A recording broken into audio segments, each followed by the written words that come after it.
21st Precinct, Sergeant Tierney. Yes? What kind of bomb? Wait a minute, just a second. Take it easy. In the art gallery where? Yeah.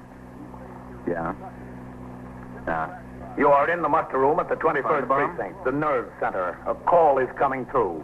You will follow the action taken pursuant to that call from this minute until the final report is written in the 124 room at the 21st Precinct. No, don't do that. The officers will be right there. Yeah. Go outside on the sidewalk and wait for them. That's right. 21st Precinct. It's just lines on a map of the city of New York. Most of the 173,000 people wedged into the 9/10 of a square mile between Fifth Avenue and the East River wouldn't know if you asked them that they lived or worked in the 21st. Whether they know it or not, the security of their homes, their persons, and their property is the job of the men of the 21st Precinct. The 21st, 160 patrolmen, 11 sergeants, and 4 lieutenants, of whom I'm the boss. My name is Kennelly, Frank Kennelly. I'm captain in command of the 21st. I was working my day tour, 8 a.m. to 6 p.m. It was warm and sunny. After I turned out the platoon, I cleaned up the paperwork that had accumulated since I was last on duty 24 hours before. Then, after seeing 2 visitors in regard to their applications for gun permits, sector car number 3 came by the station house for me, and I went on patrol of the precinct with Patrolman Eugene Dillon as operator. So the kid comes home, Captain. He says to me, Pop, you promised me this year I could have a new mitt. Uh-huh. Trapper he wants. You know, the new style for outfielders. The movie house down on the next block, Dillon. Yes, sir. I wanted to stop in the candy store next door. Yes, sir. Well, he's got it all picked out. Took me down to the sporting goods store. $13 for a mitt. $13. It's a lot of money. Well, it used to be the best mitt you could buy was $5 tops. $13. Now, they expect anybody to spend $13 for a mitt for a kid, a 10-year-old. Because all the kids are getting them. I said, not $13, Buster, not $13 for a glove. Well, he was holding back the tears, Captain, and I started a weekend. And I thought his mother could use an Easter dress, and I could use some shoes, and well, the kid needs some clothes himself, so I said a big final no. Yeah, well, that's a lot of money for a glove. Yes, sir, you're telling me. I'll be out in a minute. Yes, sir, Captain.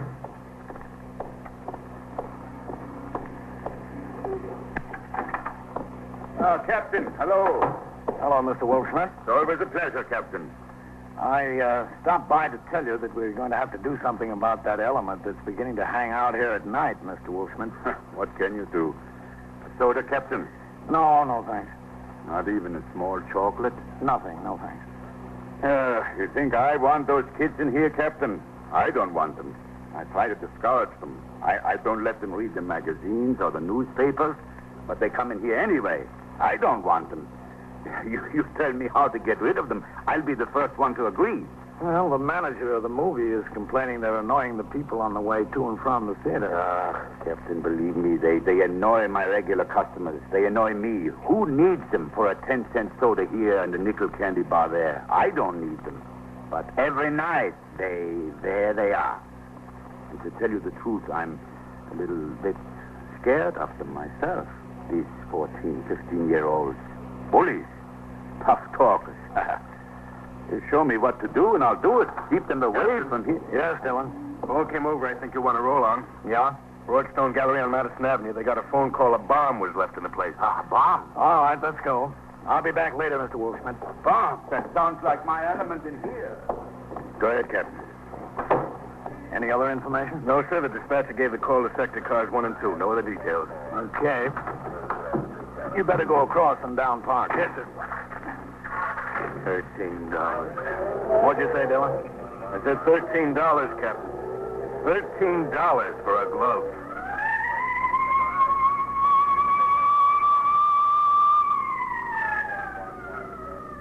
We made the run across and downtown. The traffic was heavy, and the Broadstone Gallery was in the exact opposite corner of the precinct.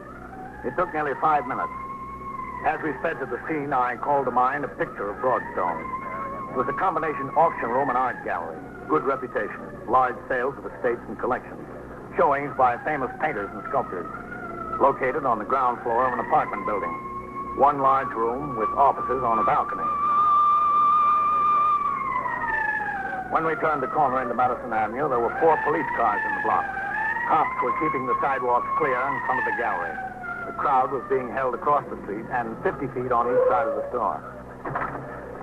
Okay, Dillon, let's go. Yes, sir.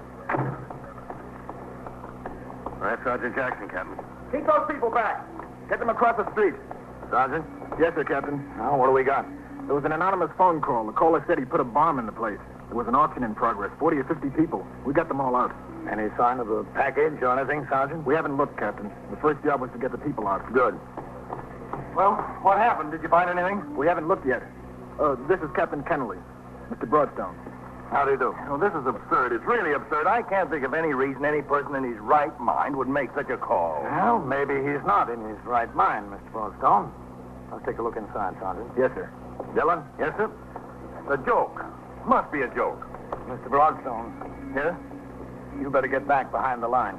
Oh, but Captain... Go ahead, please. Yes, it's all right. Behind the line. Everybody out, Sergeant? Yes, sir. Signal those men to keep the people back until we come out. Yes, sir. All right, Captain. Let's go. Dillon? Yes, sir. Have the detectives been notified? Yes, sir. I rang in. The desk officer notified them. Okay. Those chairs were set up for the auction, Captain. Mm-hmm. The officers are upstairs in the back, on the balcony. All right, let's take a look around. If you see anything, let it lay. Sergeant, take that aisle. Yes, sir. Dillon, left side. Yes, sir. I'll go down the center.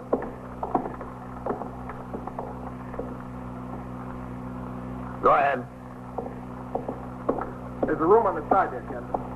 All right, we'll look at that last. Yes, sir.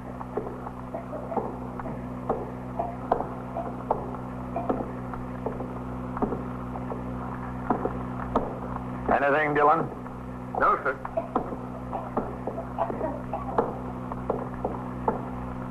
Somebody left an umbrella. Captain. Yes? Under a chair, a package. Don't touch it. Don't worry. Through here, Captain, this row.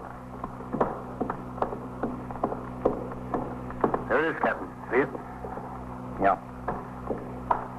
That's just about the right size. Just about the wrong size, you mean, Sergeant? Yeah.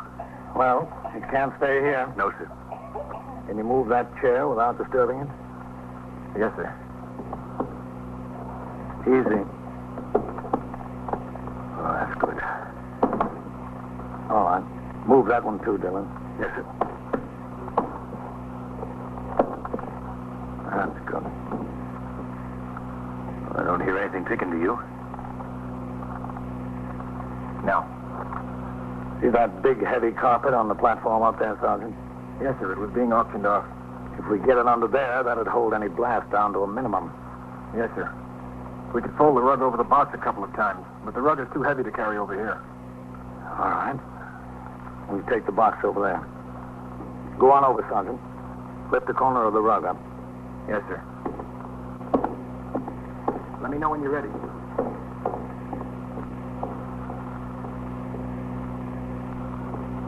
I'll carry it over, Captain. All right, Dillon.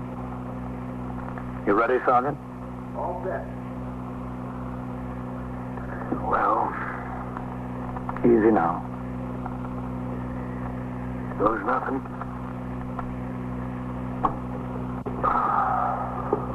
Oh, brother. What's the matter? Nothing's the matter, Captain. Everything's great. It doesn't weigh 2 ounces. Everything all right, Captain? Relax. It's too light for explosives. You know something, Captain? What? I think I'll buy that glove for my kid. These days, $13 isn't so much. We opened the cardboard box to examine the contents. Inside was a lady's hat, apparently left under the chair by an excited auction patron.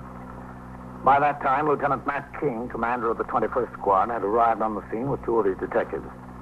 Together, we conducted a thorough search of the premises. No trace of a bomb was found. The people were readmitted to the gallery, and upstairs in the office, Lieutenant King, Detective William Novak, and I began to talk to Mr. Ernest Broadstone, the owner of the gallery, and his secretary, Miss Helen McLeese. Yes, sir. I was up here all alone. The auction was going on downstairs. I see. And you, Mr. Broadstone? Well, I was on the floor downstairs watching the auctioneer conduct the sale. This was what time? 10:30, 10:35. Isn't that right, Helen? Yes, sir, about. The phone rang, Yes, sir. and you answered. Yes, sir. Where were you when you answered, Mr. Gleason? Right outside at my desk there. Can you remember exactly what the man said? Well, not exactly, but pretty close. What? Well, I said, Broadstone Galleries, good morning, and he said he'd like to talk to Mr. Broadstone. What tone of voice did he use, Miss McLeese? What do you mean? Well, was it high-pitched or low? Was he trying to disguise it? Oh, no, I don't think so. He was using a normal voice. He was very polite, really very polite. And what did you say after he told you he'd like to talk to Mr. Broadstone? Well, I said Mr. Broadstone was very busy at the moment. He was downstairs on the auction floor. I wanted to take a message, and he said he had to talk to Mr. Broadstone right away. I told him that was impossible. Uh-huh. And he said it was very important. It's a matter of life and death. I didn't know what to do. So I told him to hold the wire, and I'd see if I could find Mr. Broadstone. And that was the extent of your conversation with the man? Yes. Did it sound like anyone you know or had spoken to before? Oh, no. It sounded familiar in no degree. No, sir. Do you think you'd be able to recognize the voice if you heard it again? Well, I couldn't say. I might be able to. But when you went downstairs, Miss McLeese, did you leave the phone off the hook? Lay it on the desk? Oh, no, sir. You see, we had 3 lines. There's a button on the phone for each of the lines. Also, one for local. That's into office calls. And one for hold. I pressed the hold button and put the receiver back on the phone. You went downstairs to find Mr. Broadstone. Yes, I went downstairs to find Mr. Broadstone. Where were you, Mr. Broadstone, when she found you? Well, I was standing on the right-hand side of the gallery observing a bidding on the particular item that was up for auction. The right-hand side as you face the door or as you face the rear of the room? No, as you face the rear of the room. That's on the same side as the stairs leading down from the auction. Yes, that's right. What did Miss McLeese say to you when she found you? Well, essentially the same thing she told you, that the man said it was a matter of life and death. You decided to take the call. Well, Lieutenant, I have a wife and children, a lot of friends. A matter of life and death can take in a lot of territory. So I went to the phone. Did you come up here, upstairs, to take the call? No, Captain, I stayed downstairs. I went to a little anteroom off the main gallery. We have an extension in there, the salesman's phone. I see. What was the conversation you had on the phone? Well, I picked up the phone. I said hello, and he asked, is this Mr. Broadstone? I said yes, and I asked who it was calling. He said something like, never mind, and he told me there was a bomb in the place. Well, I thought somebody was kidding me. Well, that's hardly something to kid about. Yes, sir, that's what I told him. But he said he wasn't kidding. It might go off any minute. Well, I started to ask him some questions, but he wouldn't talk to me. He hung up. What did you do? Well, I stood there for a minute. I didn't know exactly what to do. Whether to call the police first or get the people out. There were 50 or 60 people out there in the gallery at the auction. I decided to call the police first and not to tell the people. Let the police handle that. Because if I got up there and said there was a bomb in the place, there might be a mad rush for the door and somebody would be sure to get hurt or killed. But I couldn't believe, really, there was a bomb in the place. I thought somebody might be pulling a joke. So I called the police and went out to the sidewalk to wait for them. Well, that was the wisest thing to do. Oh, thank you. Well, the first ones got there almost as soon as I got outside, that sergeant. I explained to him what happened. Meanwhile, another police car came up, and they told me to stay on the sidewalk. They went in and handled the whole thing. They must have handled it fine because the people started walking out slowly, no disorder, pushing, anything like that. They did a good job, all right. Well, Mr. Broadstone, did the voice of the man on the phone sound in any way familiar to you? No, I can't see that it did. Miss McLeese, you said he was extremely polite and rather well-spoken. Yes, that's right. Did you get the same impression, Mr. Broadstone? Yes, I did. His delivery was slow and even, I'd say even polite, yes. How many employees do you have here, Mr. Broadstone? Well, it was 9 altogether, myself and Miss McLeese. Also upstairs in the office is the bookkeeper. She's across the hall. There's a porter and a shipping clerk and the 4 men on the floor. Have they all been with you a long time? I hope you're not inferring that any of my employees is involved in this, Lieutenant. They were all here at the time. I was thinking more of a former employee, Mr. Broadstone. Oh. Well, our turnover we have is very slight. Very slight. Captain, Yes, Sergeant? the bookkeeper says there's a call from Mr. Broadstone. Well, tell her to take the message, will you? The man says it's a matter of life and death. Well, have the bookkeeper say he'll be right with him, Sergeant. Yes, sir. Novak, Yes, sir. get on another line outside. Yes, sir. See if you can find out where it's coming from. Go to the bookkeeper's phone. Okay, Lieutenant, right. You're going to listen in, man? Yes, Captain. pick it up, Mr. McLeese. Take your time, but don't lose him. Turn him over to Mr. Broadstone. Now? Yes, go ahead. I'm going to listen out at your desk. Mr. Broadstone's office? Yes. Who? Okay, Matt? Okay, all set. Just ask Mr. Broadstone to come to the phone, please. But I have to tell him who's calling. You know very well who's calling. Now, please, I don't have much time. All right. Just a moment. Hello? I just want to tell you, Mr. Broadstone, it's still a matter of life and death. Now, look, who is this? It's me, Mr. Broadstone. I spoke to you a little while ago. I know you did, but this is a very poor excuse for a joke. It's no joke, Mr. Broadstone. Well, we couldn't find anything in the gallery. We searched. The police searched, didn't they? I wouldn't have called the police if I were you. You just made a fool of yourself. Well, what could I do? You told me there was a bomb in the place. I'm sorry about that. There really wasn't. Well, I'd like to know why you did such a thing. Oh? Because I want something from you. And what? I want $5,000. $5,000? Please. Why? So I don't really put a bomb in your gallery. And next time, I will. If I don't get the money. Goodbye, Mr. Broadstone. Wait. I'm sorry. Goodbye. Hello? Hello?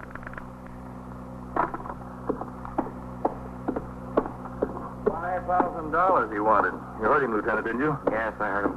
What do you think, man?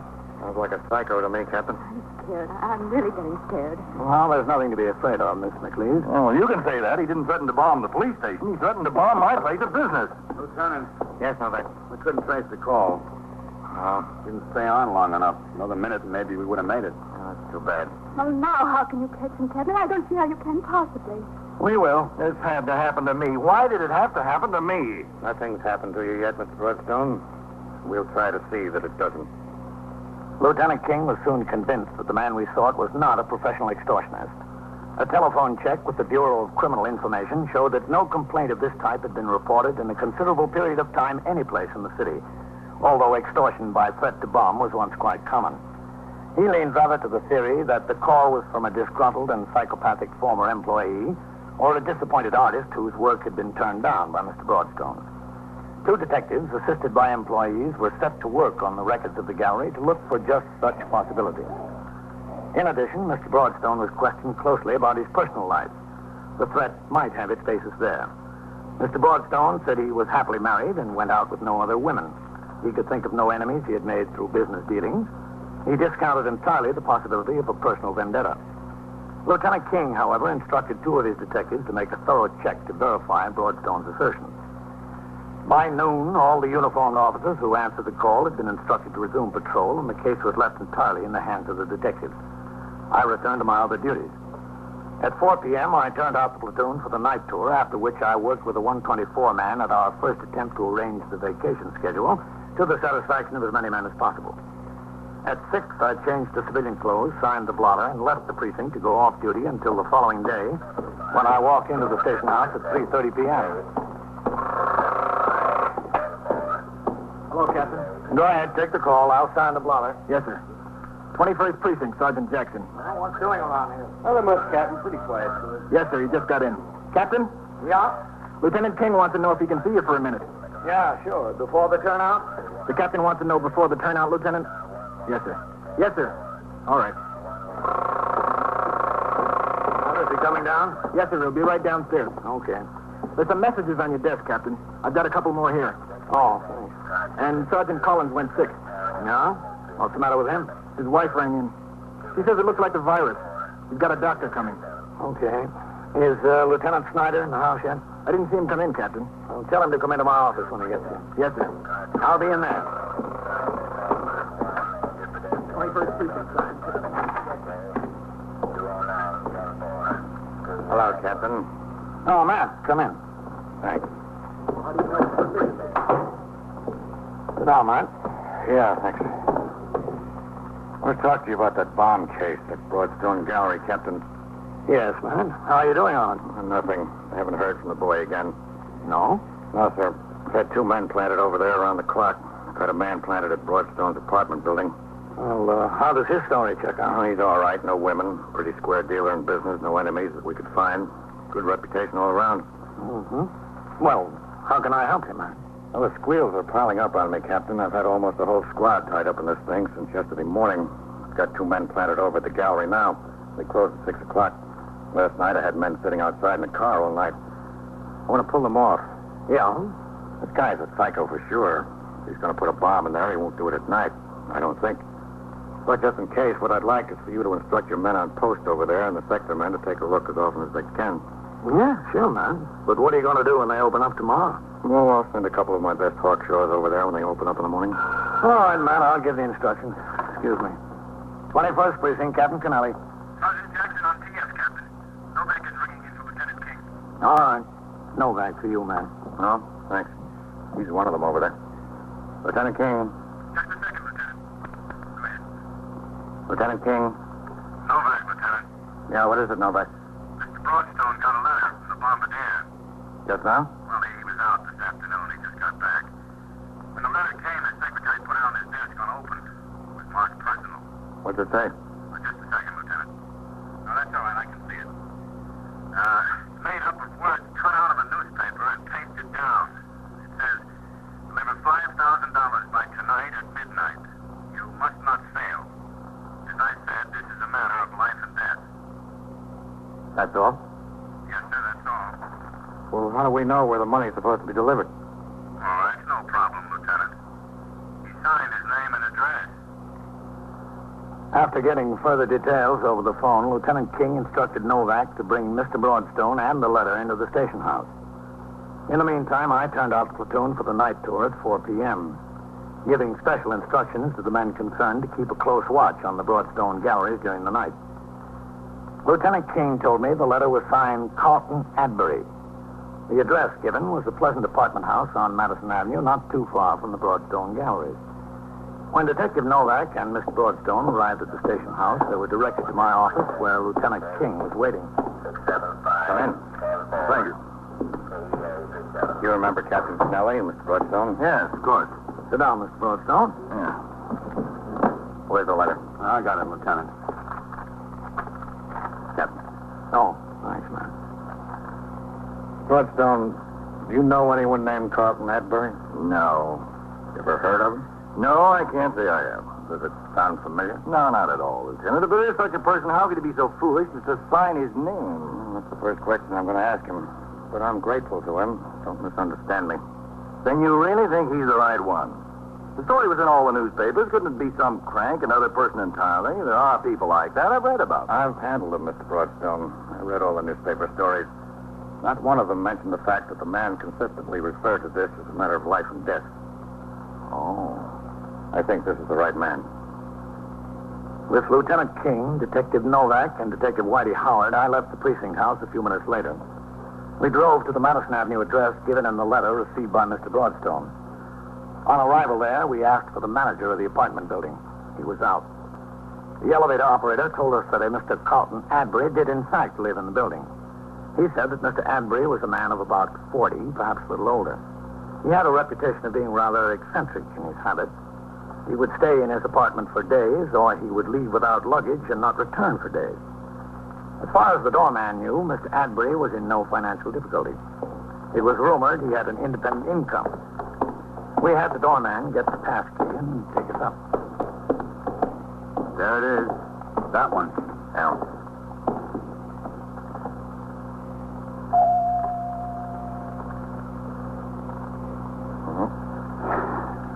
He hasn't gone off on one of his 3-day jaunts, man.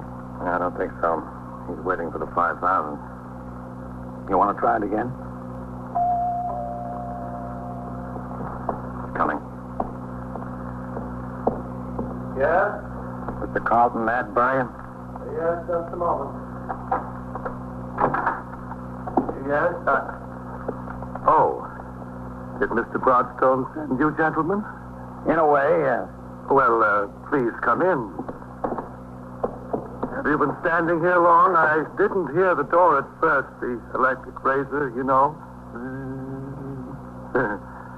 Well, there's so many of you. Won't you come in the living room? No, Howard. Yes, sir, Lieutenant. I got you. Where are they going? Just to look around. Oh. Well, it's a very attractive apartment. Did you bring the money? No. You didn't? But that was my understanding with Mr. Broadstone. We're police officers. But I need the money. How did you happen to pick on Mr. Broadstone? Why should he give it to you? Well, because I need it. But why him? Where have you been getting it up until now? From the bank. But they won't send me anymore. They said I have to go back to the hospital. And that's not fair, is it? It's my money. It was left to me by my mother. Why shouldn't they send it to me? I don't have to go back to the hospital just because they say so. I don't like it there. What made you think Mr. Broadstone should give it to you? Because I walk past this gallery every day. And every day there were different paintings in the window. Never the same. Always different. I don't want to go back to the hospital. Why did you threaten to leave a bomb in the place? If I didn't, why else would he give me the money? Had to be a reason. Has to be a reason for everything. Nothing back there, Lieutenant. Okay. I don't want to go back to the hospital. Do I have to?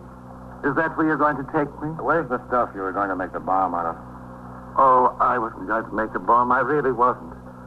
I knew I wouldn't need to if I frightened him enough. Did you think of what would happen to you if you didn't frighten him at all? Yes. But what difference did that make? I was going back to the hospital anyway. Well, I guess you will. After a few stops on the way. 21st Precinct, Sergeant Tierney. Yeah? What is it you lost? Briefcase, huh? Yeah?